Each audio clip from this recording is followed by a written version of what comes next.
Pelé. Basta dizer este nome e toda a gente sabe do que estamos a falar. De grandeza. Mas como é que um miúdo que jogava a bola com uma meia cheia de jornais se tornou num ícone global, no rei do futebol? Bem, é essa a viagem que vamos fazer agora. O poeta brasileiro Carlos Drummond de Andrade resumiu tudo na perfeição. Marcar 1000 golos? Ok, é um feito incrível. Mas marcar um golo como o Pelé? Isso era outra conversa. Era aí que estava a magia, a genialidade. O segredo não estava no quê, mas sim no como. E esta é mesmo a grande questão, não é? Como é que se sai da pobreza mais absoluta para se tornar, literalmente, um rei aos olhos do mundo inteiro? Para percebermos esta história incrível, temos de recuar mesmo até o início de tudo. Certo. Vamos lá então. Antes de o mundo o conhecer como Pelé, ele era só um rapazinho, com um outro nome e um sonho bem simples. Então, o nome do batismo era Edson Arantes do Nascimento, uma homenagem curiosa ao inventor Thomas Edison. Mas em casa, para a família, ele era só o Dico. E a vida em Bauru, bem, era dura. Pobreza a sério. Uma bola de futebol a sério era um luxo completamente impensável. Então, o que é que ele fazia? Aprendeu com o pai, o Dondinho, a dar toques numa toranja ou, imaginem só, numa meia atada e cheia de jornais. Faltava tudo, menos a paixão. E essa era infinita. E a alcunha Pelé, de onde é que veio? Bem, a história é fantástica. Veio de um erro. Ele, na escola, pronunciava mal o nome do seu jogador preferido, um guarda-redes chamado Bilé. E a maior ironia disto tudo, ele odiava a alcunha. Chegou a andar à pancada com o colega que começou com aquilo. Mal sabia ele que, aquele nome que ele achava ridículo, se ia tornar imortal. E agora, um salto no tempo. Vamos para um momento em que o Dico começa a desaparecer e o Pelé explode para o mundo ver. E acreditem, foi uma chegada explosiva, quase sem igual na história. Pensem nisto, com apenas 15 anos, o Pelé é levado para um teste no Santos pelo seu mentor, Valdemar de Brito. E o que é que ele diz ao clube? Ele não diz que o miúdo tem potencial, não. Ele vira-se e afirma: este rapaz vai ser o maior jogador de futebol do mundo. Assim, sem rodeios. Uma profecia. E que profecia! E o mais incrível é que a profecia se cumpriu a uma velocidade alucinante. Reparem bem nisto. 1956, 15 aninhos, estreia-se pelo Santos e marca logo. Um ano depois, 1957, 16 anos, estreia-se pela Seleção do Brasil e marca outra vez, contra a Argentina, nada mais nada menos. E depois, um momento que muda tudo. 1958, com 17 anos, faz o impensável. Ganha o Campeonato do Mundo, marcando 2 golos na final. Em menos de 2 anos, passou de um miúdo desconhecido a rei do mundo. É de loucos. Claro que estar no topo do mundo não é fácil. O Pelé carregava o peso de uma nação inteira nos ombros. Mas não era só isso. Ser o melhor tem um preço físico e um preço mental. Olhem bem para este número. 1283 golos. É uma coisa quase absurda, não é? Está no livro de recordes do Guinness e por um bom motivo. Mas cada um destes golos aumentava a lenda, claro, mas também a pressão. O peso de ter de ser sempre o Pelé. O talento dele era tão grande, tão fora do normal, que se tornou um assunto de Estado. Os grandes clubes da Europa, como o Inter de Milão ou o Real Madrid, queriam-no a qualquer custo. Mas o governo brasileiro meteu só o barulho. Declararam-no Tesouro Nacional. O que é que isto queria dizer na prática? Que ele não podia sair do país. Uma honra, sem dúvida, mas ao mesmo tempo uma espécie de gaiola dourada. E o fardo não era só pressão, era físico. O Mundial de 66, em Inglaterra, foi um massacre. O Pelé foi literalmente caçado em campo. As faltas eram brutais, especialmente nos jogos contra a Bulgária e Portugal. Ele acabou lesionado, de rastos. E a frase dele diz tudo. Ter de ficar em campo a cochear, porque já não havia substituições. É o retrato do desespero. O Brasil foi para casa mais cedo e o Pelé, de coração partido, jurou que nunca mais na vida jogava um Mundial. Mas como nas grandes histórias, esta não podia acabar assim. Aquela promessa, feita no calor da desilusão, foi quebrada e o palco estava pronto para um dos maiores regressos da história do desporto. México, 1970.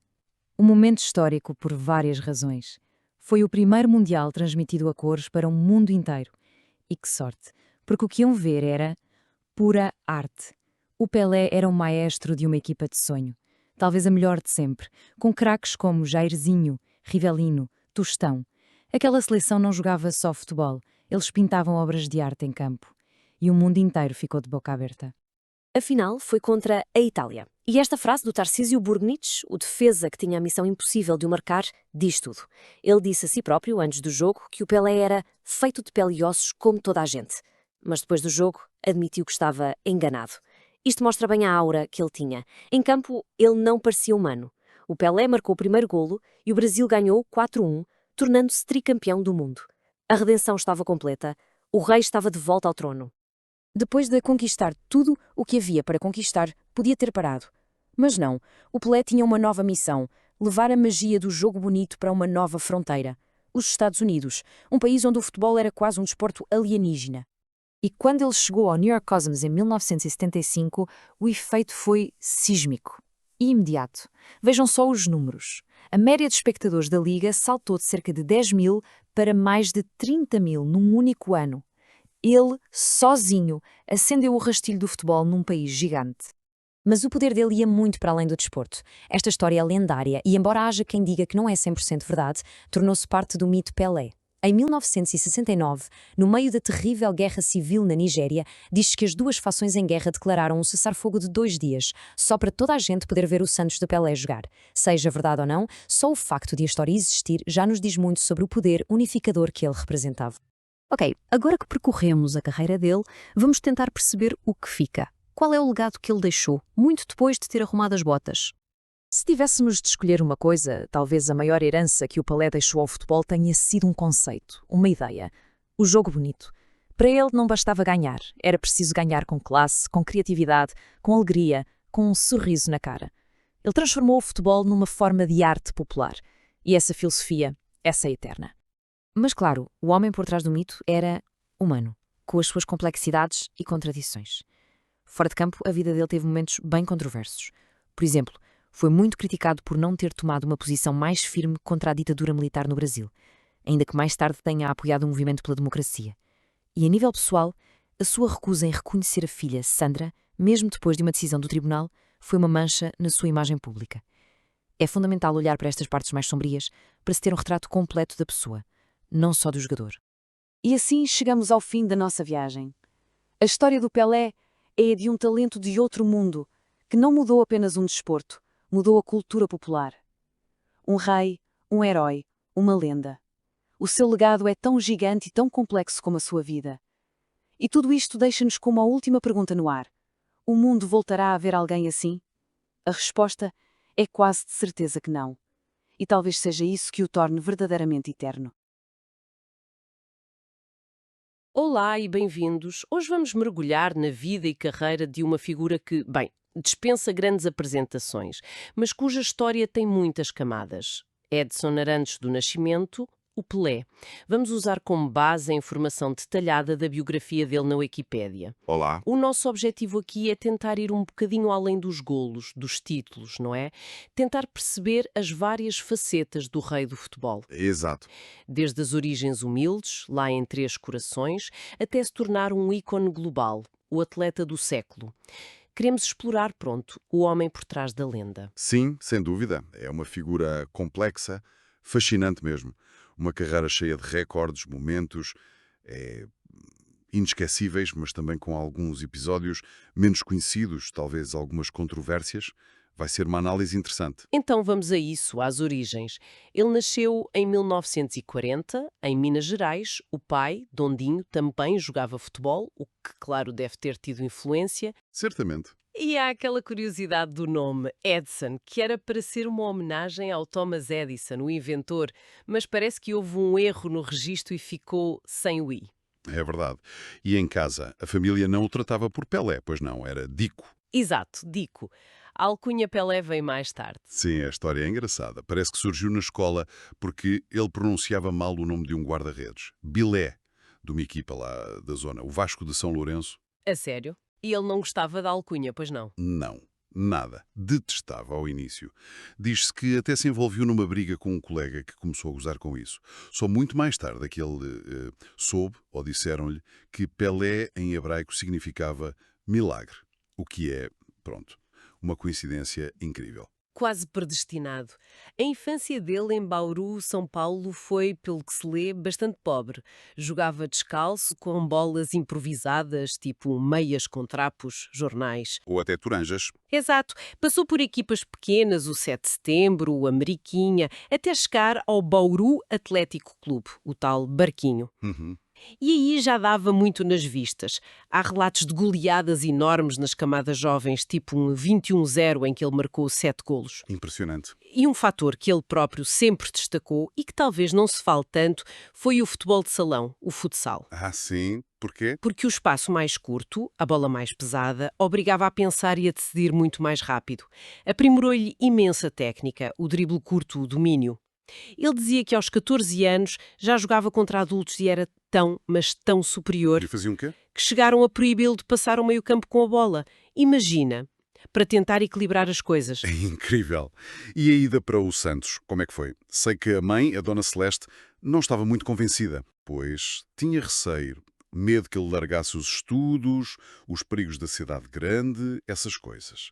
Mas foi o Valdemar do Brito, que tinha sido treinador dele no Bauru.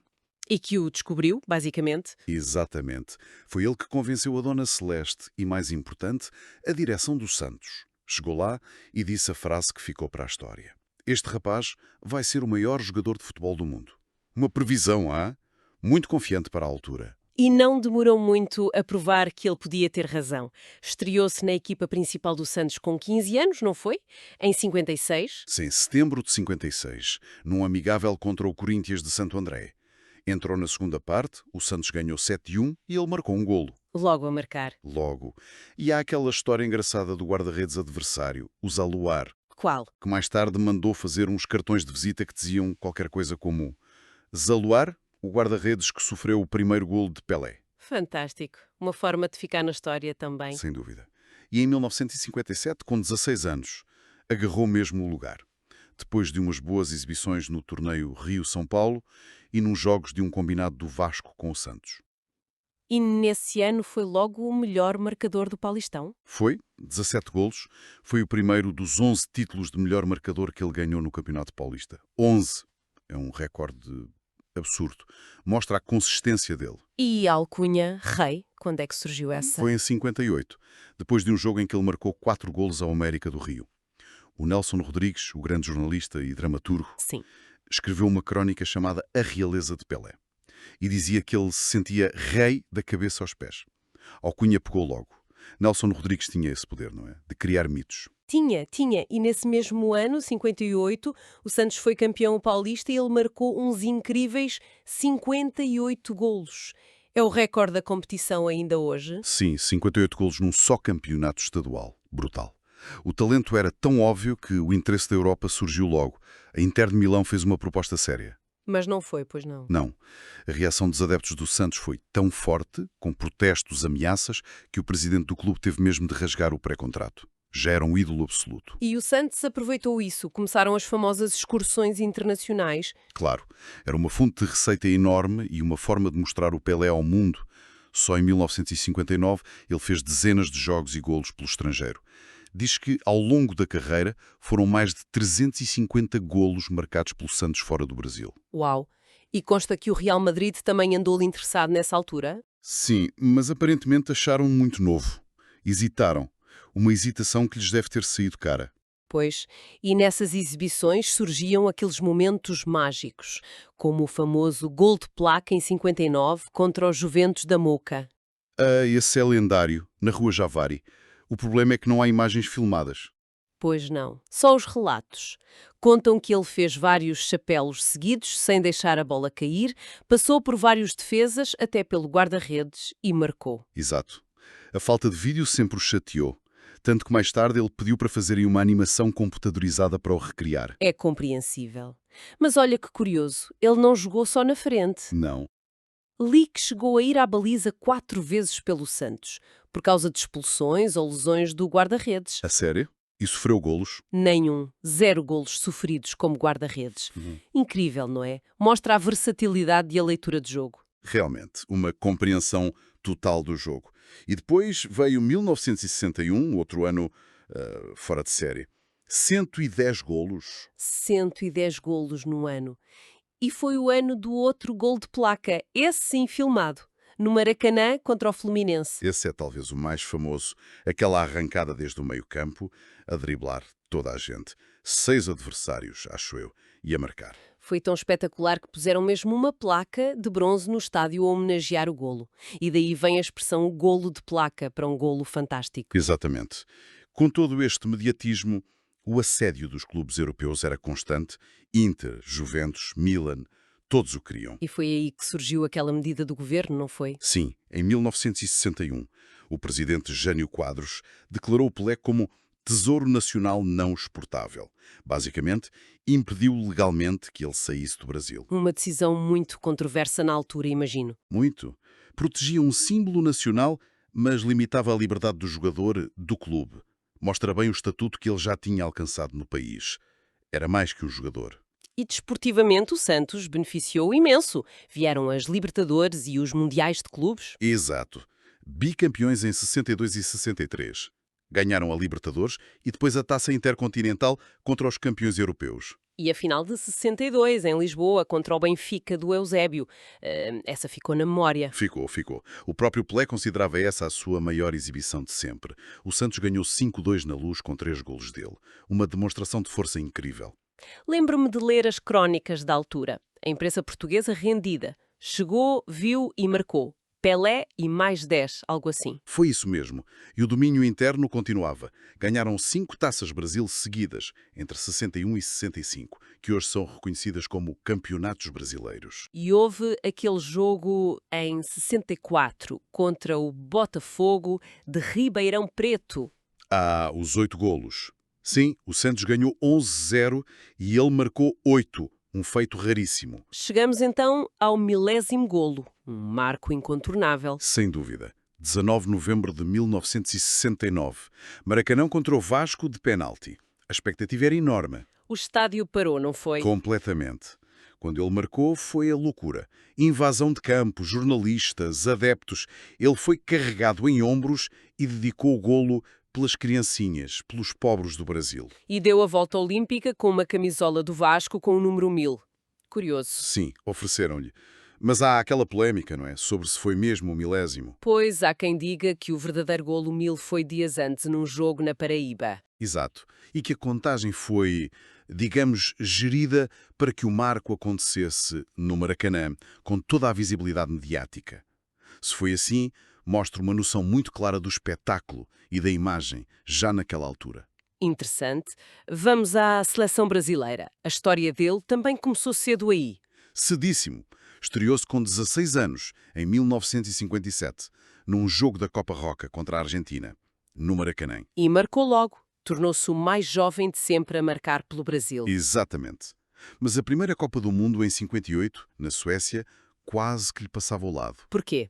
A história do psicólogo. Há essa versão mais famosa, sim. Que o psicólogo da equipa, João Carvalhais, o achou infantil e não recomendou a convocatória.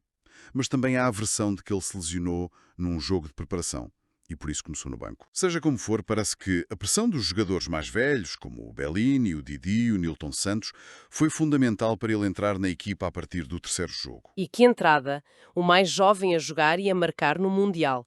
E golos decisivos. Decisivos e geniais. Aquele contra Galos nos quartos de final, o lançol e o remate. Sim, e o hat-trick contra a França nas meias.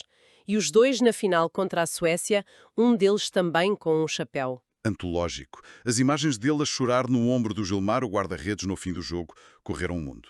Era o primeiro título mundial do Brasil. Depois, em 62, no Chile, começou bem, marcou um golaço ao México. Mas lesionou-se logo a seguir, no segundo jogo, contra a Tchecoslováquia. Uma lesão muscular grave que o afastou do resto do torneio. E aí foi o Garrincha quem brilhou e levou o Brasil ao bicampeonato. Exato. Pelé foi campeão, mas sem jogar a fase final. Já em 66, em Inglaterra, foi diferente. Uma grande desilusão. Foi talvez a maior na seleção. O Brasil era favorito, mas caiu na fase de grupos. E o Pelé foi caçado em campo. Muita violência. Lembro-me das imagens do jogo com Portugal. Aquela entrada de João Moraes que o lesionou. Sim, foi muito falada. Ele ficou tão frustrado que disse que não jogava mais mundiais. Felizmente mudou de ideias. Mas fica aquele registro incrível. Com Pelé e Garrincha juntos em campo, o Brasil nunca perdeu. 40 jogos. Uau!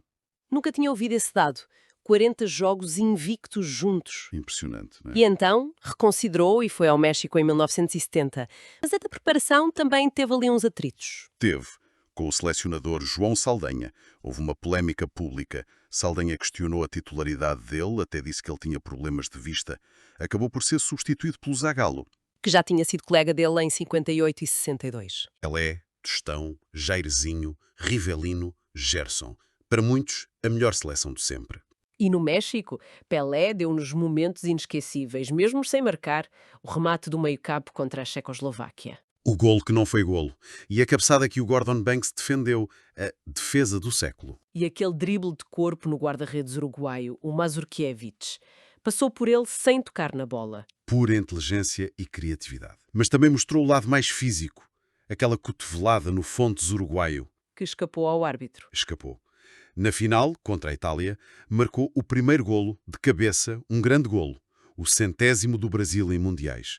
E fez aquela assistência genial, quase sem olhar, para o golo do Carlos Alberto. O quarto golo. Icónico. Foi eleito o melhor jogador do torneio e tornou-se o único tricampeão mundial da história.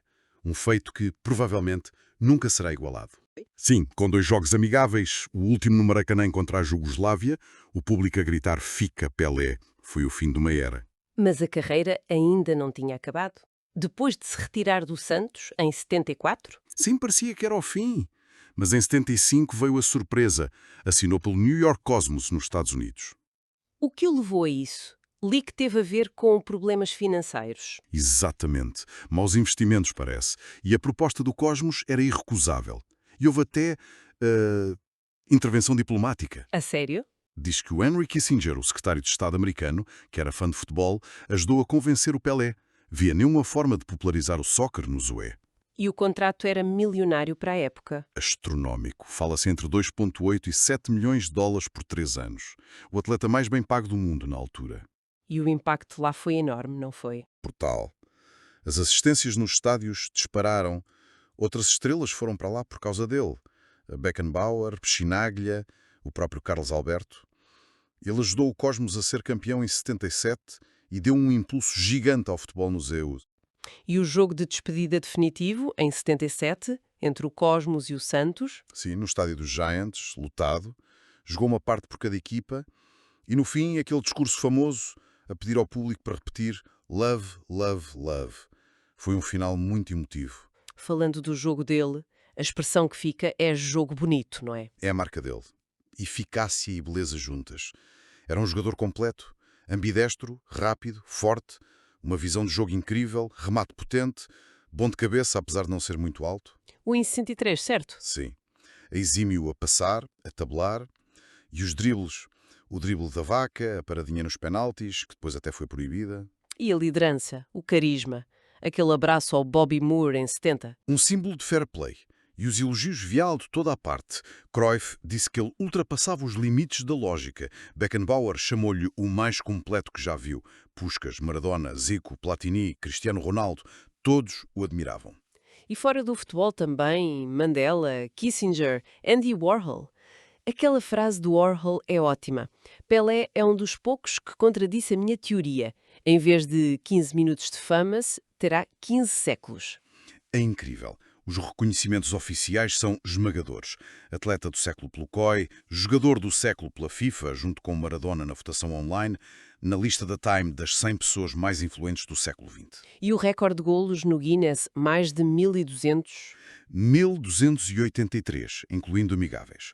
E o nome dele virou adjetivo no dicionário Michaelis. Pelé como sinónimo de excepcional, único. Impressionante. Fora de campo, a vida dele também foi cheia. Formou-se em educação física, casou 3 vezes, teve 7 filhos reconhecidos. Sim, e houve aquelas situações complicadas com o reconhecimento da paternidade de 2 filhas, a Sandra e a Flávia, que tiveram de ir a tribunal. Isso manchou um pouco a imagem dele para alguns. E depois da morte dele, os herdeiros reconheceram também a enteada Jemima como filha socioafetiva. Teve também aquele namoro muito mediático com a Xuxa. Esteve. E a posição dele durante a ditadura militar no Brasil também foi alvo de debate. Foi criticado por ser discreto ou até colaborante. Sim, por ter participado em eventos do regime. Mas depois soube-se que ele também era vigiado pelos militares. Mais tarde apoiou as diretas já, é complexo. E chegou a ser ministro do Desporto nos anos 90. Foi ministro extraordinário do esporte, no governo do Fernando Henrique Cardoso. A grande marca foi a Lei Pelé, que queria modernizar o futebol brasileiro, acabar com a lei do passe. Mas a implementação foi difícil. Muito. E houve outras polémicas, uma relacionada com fundos da Unicef, que a organização depois negou, e umas declarações em 2013, durante os protestos no Brasil, que não caíram bem. Mas também teve muita atividade filantrópica, não é? Embaixador da Unesco, da ONU. Sim, apoiou muitas causas, criou a Fundação Pelé e a marca Pelé foi das primeiras marcas globais de um atleta. Abriu muitas portas no marketing desportivo. E, claro, não podemos esquecer a relação com o Maradona. Uma rivalidade e admiração mútua que marcou gerações. Exato. Os últimos anos foram difíceis, em termos de saúde. Sim, já não tinham o rim desde os anos 70. E depois as cirurgias à anca. Várias. Parece que a primeira, em 2012, não correu bem e teve de ser corrigida em 2015. Isso afetou-lhe muito a mobilidade. E em 2021, o diagnóstico de cancro no cólon? Sim, lutou durante mais de um ano, mas acabou por falecer em dezembro de 2022 por falência múltipla de órgãos. O funeral na Vila Belmiro foi muito emotivo. Olhando para tudo isto, é claro que ele foi muito mais que um jogador de futebol. Sem dúvida, foi um fenómeno cultural. O primeiro ícone desportivo global negro. O embaixador do Brasil, do jogo bonito. A história dele, da pobreza ao estrelato mundial, é incrível. Mas as fontes mostram também a complexidade do homem, as pressões da fama, as controvérsias. Exato. A vida dele mostra o poder do desporto, mas também as dificuldades de ser um símbolo global, especialmente vindo de um país como o Brasil, com tantos desafios sociais e políticos na época dele. Fica a pergunta, talvez, num mundo como o de hoje, ainda mais mediático, será que é possível surgir outra figura desportiva com um impacto tão grande, tão transversal, que vá além do desporto e se torne uma referência cultural e social global, como ele foi? É uma boa questão para pensarmos. O legado dele, esse vai continuar. A discussão, a admiração, isso não vai desaparecer.